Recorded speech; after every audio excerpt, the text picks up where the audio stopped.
సభాధ్యక్షులు హనుమకొండ వరంగల్ వెస్ట్ మాజీ శాసనసభ్యులు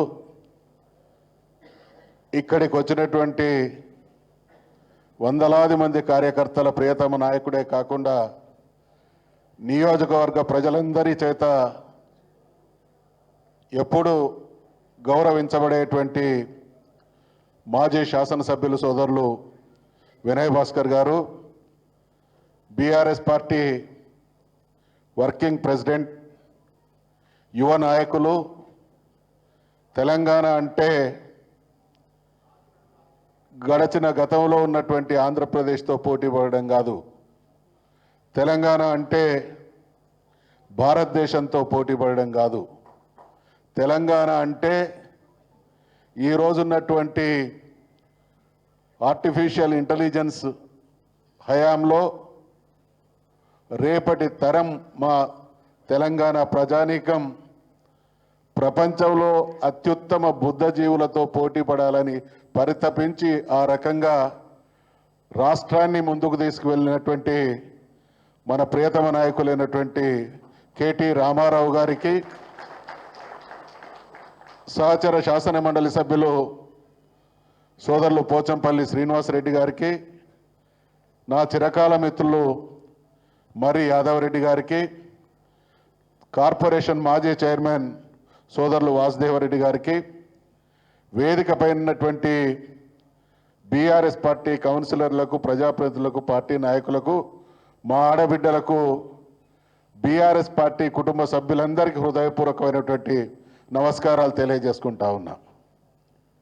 కాంగ్రెస్ పార్టీ అధికారంలోకి వచ్చి 9 నెలల కాలం గడుస్తూ ఉన్నది. పరిపాలన అంటే వాగాడంబరత, నోరు పారేసుకోవడం కాదు. పరిపాలన అంటే ఏ హామీ అయినా ఇస్తాం, నమ్మిన ప్రజల్ని నట్టేట ముంచడం కాదు. సుదీర్ఘకాలంగా నేను 40 సంవత్సరాల కాలం నుండి 1982 నుండి ఈరోజు 2024 అంటే 42 సంవత్సరాలుగా రాజకీయాల్లో క్రియాశీలకంగా కొనసాగుతా ఉన్నా. ఒక పార్టీ అధికారంలోకి వస్తే 5 సంవత్సరాల కాలంలో బేష్ అనిపించుకునేటువంటి పాలనలను చూసుకున్నాం. 5 సంవత్సరాల పాలన తర్వాత చీత్కరింపబడేటువంటి ప్రభుత్వాలను చూసినాం. కానీ ఈ 42 సంవత్సరాల నా సుదీర్ఘ రాజకీయ జీవితంలో 6 నెలల తర్వాత ఈ పాలన వద్దు ప్రభు అనేటువంటి ప్రజలను చూస్తున్నటువంటి సందర్భం తెలంగాణలో ఈరోజు కొనసాగుతూ ఉన్నది అనేటువంటి విషయాన్ని మనవి చేస్తూ ఉన్నాం. కేసీఆర్ గారు ఆషామాషి నాయకుడు కాదు. కేసీఆర్ అంటే మీరందరూ చూసినట్లు గడిచిన 24 సంవత్సరాలు వారితో అనుక్షణం పనిచేసేటువంటి అవకాశం నాకు దక్కింది. అంతకుముందు కూడా ఒక మహానాయకుడితోనే ఒక 10 సంవత్సరాలు పనిచేసిన. కానీ ఒక పాలకునికి ఉండాల్సినటువంటి అద్భుతమైనటువంటి లక్షణం, ఇవాళ కేసీఆర్ గారికి ఉన్నటువంటి లక్షణాలు నేను గమనించినవి. ఏ పాలకుడైనా కావచ్చు, అది కౌన్సిలర్ కావచ్చు, కార్పొరేటర్ కావచ్చు, సర్పంచ్ కావచ్చు, ఎమ్మెల్యే కావచ్చు, ఎంపీ కావచ్చు, ముఖ్యమంత్రి కావచ్చు, మంత్రి కావచ్చు, తను ఎన్నుకోబడ్డటువంటి ప్రజల సమస్యల మీద సంపూర్ణమైనటువంటి ఆకలింపు, అవగాహన ఉండాలి. ఆ ప్రజల సమస్యలు పరిష్కరిస్తానేటువంటి ఆత్మవిశ్వాసం ఉండాలి. పరిష్కరించేటువంటి కార్యాచరణ ఉండాలి. ఒక టీముగా ఏర్పడి పరిపాలనను కొనసాగించి అద్భుతమైనటువంటి ఫలితాలు ప్రజలకు సాకారం చేయాలి. ఇటువంటి అద్భుతమైన ముఖ్యమంత్రి మన నాయకుడైనటువంటి కేసీఆర్ అనేటువంటి విషయాన్ని ఈ సందర్భంగా నేను మనవి చేస్తా ఉన్నా. తెలంగాణ సాధించినటువంటి రోజులలో మనం చెప్పినటువంటి విషయాలు, ఇచ్చినటువంటి హామీలు కొన్నే. కానీ పరిపాలనలో పట్టు పెరిగిన కొద్దీ, అవగాహన పెరిగిన కొద్దీ, ఆత్మవిశ్వాసం పెరిగిన కొద్దీ హామీలు ఇవ్వనటువంటి అనేక కార్యక్రమాలను కూడా అమలు చేసినటువంటి చరిత్ర ఈ దేశంలో ఏ రాష్ట్రంలో ఏ ముఖ్యమంత్రి ఏ ప్రభుత్వం చేయలేదు. అటువంటి ఘనత ఘనకీర్తి మన నాయకుడైనటువంటి కేసీఆర్ గారికే దక్కింది అనేటువంటి విషయాన్ని ఈ సందర్భంగా మనవి చేస్తా ఉన్నాం. అదే రకంగా కాంగ్రెస్ పార్టీ హామీ అన్నటువంటి రంగం లేదు, హామీ ఇవ్వనటువంటి వర్గం లేదు.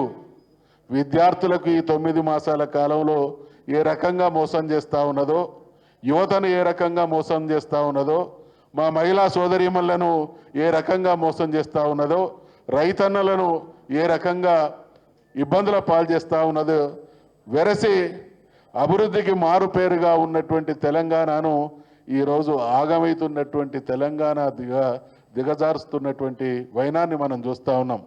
అందుకనే తెలంగాణ రాష్ట్రంలో చైతన్యవంతమైనటువంటి నియోజకవర్గాల సరసన మొదటగా నిలిచేటువంటి నియోజకవర్గం వరంగల్ వెస్ట్ కాబట్టి కాంగ్రెస్ పతనం, కాంగ్రెస్కు చరమగీతం పాడేటువంటి కార్యాచరణ కూడా వరంగల్ వెస్ట్ నుండే ప్రారంభం కావాలి వినయ్ భాస్కర్ గారి నాయకత్వాన్ని అనేటువంటి విషయాన్ని మనవి చేస్తూ, నేను ఈ 42 సంవత్సరాల సుదీర్ఘ కాలంలో 4 రకాల ముఖ్యమంత్రులను చూసినాం. పదవులకు వన్నె తెచ్చినటువంటి ముఖ్యమంత్రులను చూసినాం, పదవులను మెరుగ్గా పరిపాలన అందించినటువంటి ముఖ్యమంత్రులను చూసినాం, పదవికి న్యాయం చేసి ఆ గౌరవాన్ని కాపాడినటువంటి ముఖ్యమంత్రులను చూసినాం. ఈరోజు ఆ పదవి స్థాయిని రోజు రోజుకు దిగజారుస్తున్నటువంటి ముఖ్యమంత్రిని చూడాల్సి రావడం బాధాకరమైనటువంటి విషయాన్ని మనవి చేసుకుంటూ, మళ్ళీ తెలంగాణ సమాజం ఆత్మవిశ్వాసంతో ఆత్మగౌరవంతో ముందుకు సాగాలి అనంటే దానికి ఏకైక పరిష్కార మార్గం మన నాయకుడైనటువంటి కేసీఆర్ గారిని మళ్ళీ ముఖ్యమంత్రిని చేసుకోవడమే మనమందరం చేయాల్సినటువంటి భీషణ ప్రతిజ్ఞ అనేటువంటి విషయాన్ని మనవి చేస్తూ, మరి సోదరులు కొన్ని సూచనలు ఆవేదనను కూడా వ్యక్తం చేయడం జరిగింది. సైన్యం ఉండాలి, సుశిక్షితులైనటువంటి సైన్యంగా వాళ్ళను తీర్చిదిద్దాలి అనేటువంటి మీ అభిప్రాయంతో ఏకీభవిస్తూ కేటీఆర్ గారి నాయకత్వాన పార్టీ పునర్నిర్మాణం గ్రామ స్థాయి నుండి పై స్థాయి వరకు రావాలి. మనం చేసినటువంటి అభివృద్ధి కార్యక్రమాలతో పాటు ఈరోజు భారతదేశంలో ఏ రాష్ట్రం ఏ రకమైనటువంటి దుస్థితిలో ఉంది, తెలంగాణను వీళ్ళు ఏ రకంగా దిగజారుస్తున్నారు అనేటువంటి విషయంలో ప్రజానీకానికి కార్యకర్తలకు సంపూర్ణమైనటువంటి వారికి అవగాహన కల్పించడం ద్వారా తెలంగాణ సమాజంలో బీఆర్ఎస్ పార్టీ బీఆర్ఎస్ కార్యకర్తలు ఒకరి పెట్టని కోటగా తయారు చేసేటువంటి దిశగా మీ ఆలోచన ఉండాలి.